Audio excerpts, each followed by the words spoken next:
Okay, friend, let me make a pretty obvious assumption. You know what a website is. There are billions of them out there. If it's a website to buy clothing off of, to find out about people's services, to see a restaurant menu, you know what I mean, and you've been on a lot of them. But can I ask you, what is the biggest downfall of a website? Do you know that?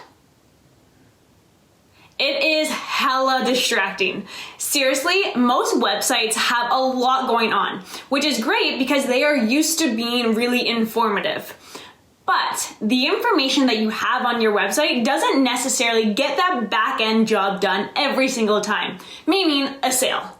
So what is another option? How can you ensure that the people that land on your website starts to turn into leads for your business? That's what I want to talk to you about today. We will talk about something that I like to describe as a mock website, aka a sales funnel. Have you heard of that term before? Sales funnel. A sales funnel is exactly as the name says. It's a funnel to help you make sales, or to get really technical with you, a sales funnel is a consumer-focused marketing model that mocks the physical customer journey towards purchasing a goods or a service with your company. Or an easier way to explain it for you, it's how in the online world we walk your customer step by step to actually make a purchase with you. It's like a line that you move your customer through with the end goal being that purchase. Now, to understand the sales funnel process, you really need to think about what your customers need to do before they actually say yes to buying. Now, a sales funnel, it can come in so many different shapes and sizes, but that's essentially what it is.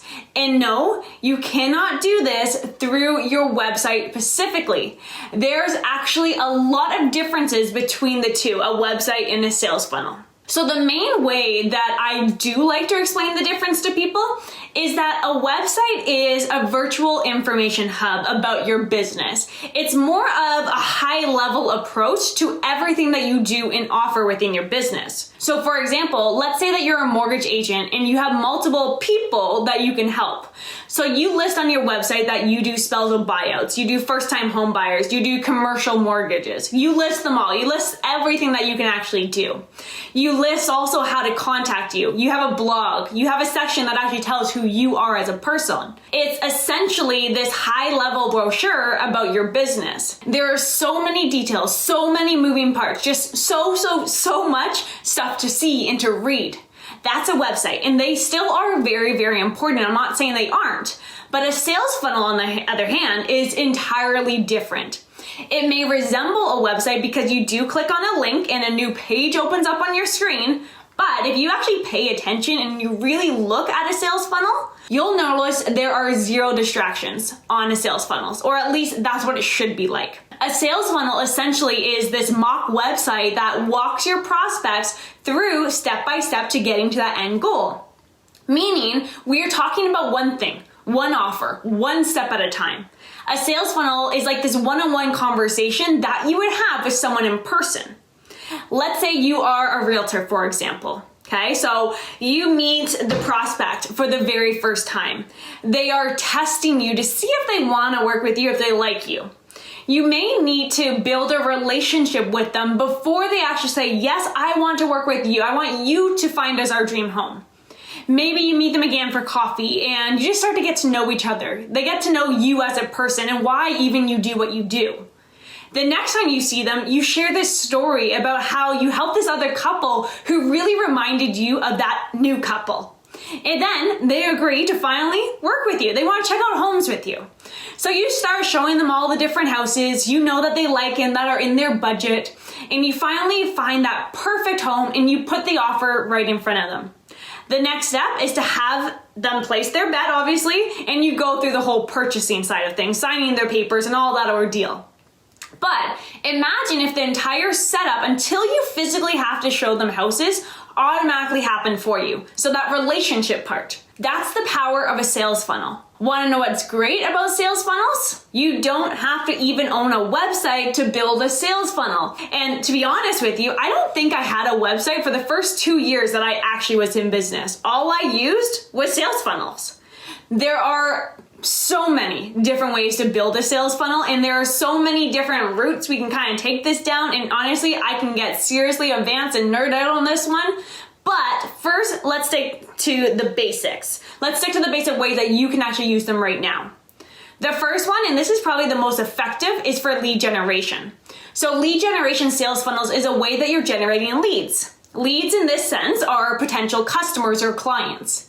This kind of funnel is perfect if you want to build your email list, if you want to grow your audience, or if you want to acquire targeted leads before you actually put your offer in front of them. So how do you set up a lead generation funnel? What is the actual technical parts of all of this? All you need are a few things. So first off, you'll need a lead magnet.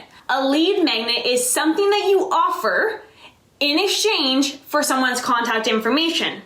That way, you will actually be able to attract people who are interested in whatever topic you're talking about. You'll be essentially buying their attention with this lead magnet. Now, I love lead magnets because they have a way of targeting the sort of people that actually need the service that you are offering. So for example, if your lead magnet is a starter guide on how to make sourdough bread, people who are interested in baking sourdough would touch that. If they're not interested in baking, they're not going to touch it. So do you know the kind of people that would touch your service? The people that are interested in what you are offering. That's the goal of a lead magnet. It's basically to get someone's contact information, provide them with a quick win, and then start to build that relationship. Now, before you actually send them that guide or that lead magnet, whatever you're giving them away, you need to ask them for their name and email. And then what you're going to do is you're going to automatically send them that email with that lead magnet, and that's it. You've generated a new lead.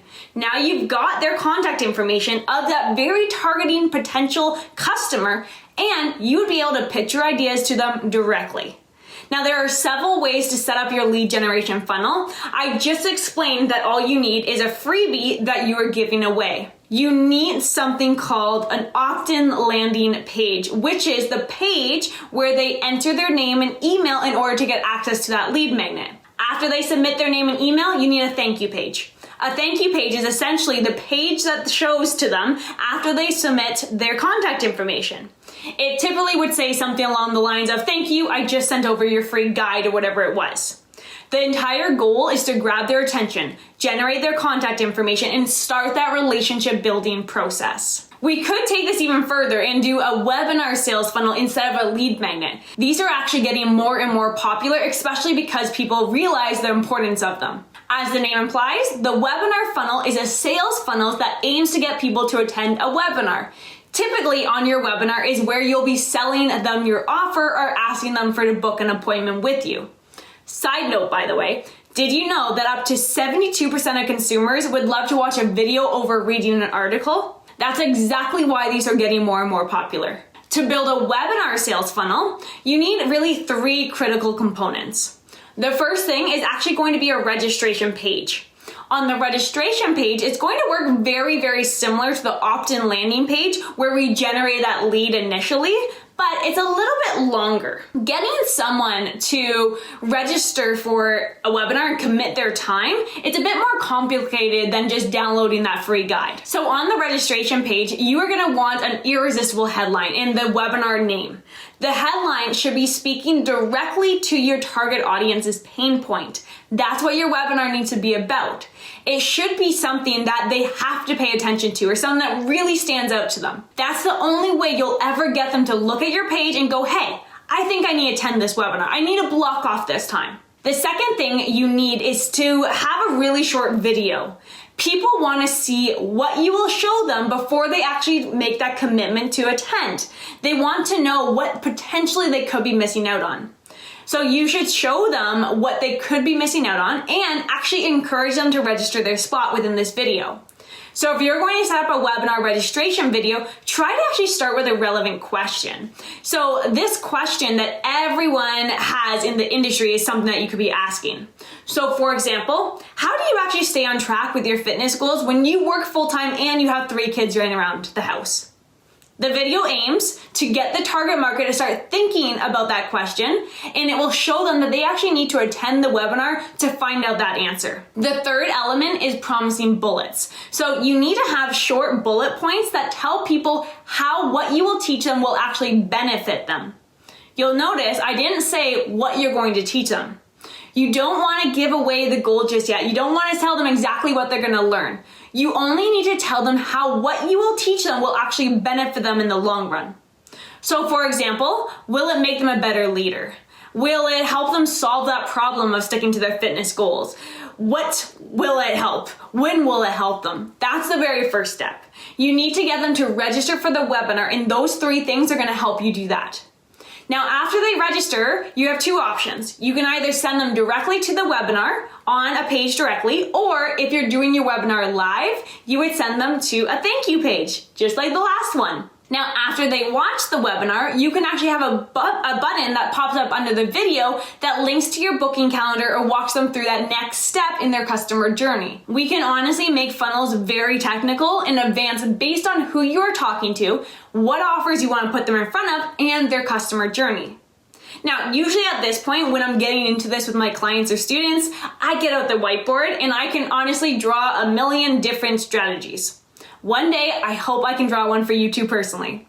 We can get seriously advanced here. But the main point that I really want to get across to you today is that websites and sales funnels, they are totally different things. And if you are trying to generate high quality leads online, you'll want to implement sales funnels where you actually talk about one offer and one step at a time. It's pretty cool and it's a lot less distracting. But I'm going to let you wrap your head around this first because I really can start to nerd out on you on this one. I am very, very curious though, okay? Do you know much about funnels? Or do you want to learn more about funnels? If so, can you do me a favor? Can you like this episode? That way, I'll take that as like my sign of you saying, yes, you want to learn more. Anyways, friends, thanks so much for hanging out with me today. I hope I have sparked some new ideas for you and have you thinking a little bit differently for your business. Now, of course, if you have any other questions, I am always here for you. But besides that, I'll see you next week. Bye for now.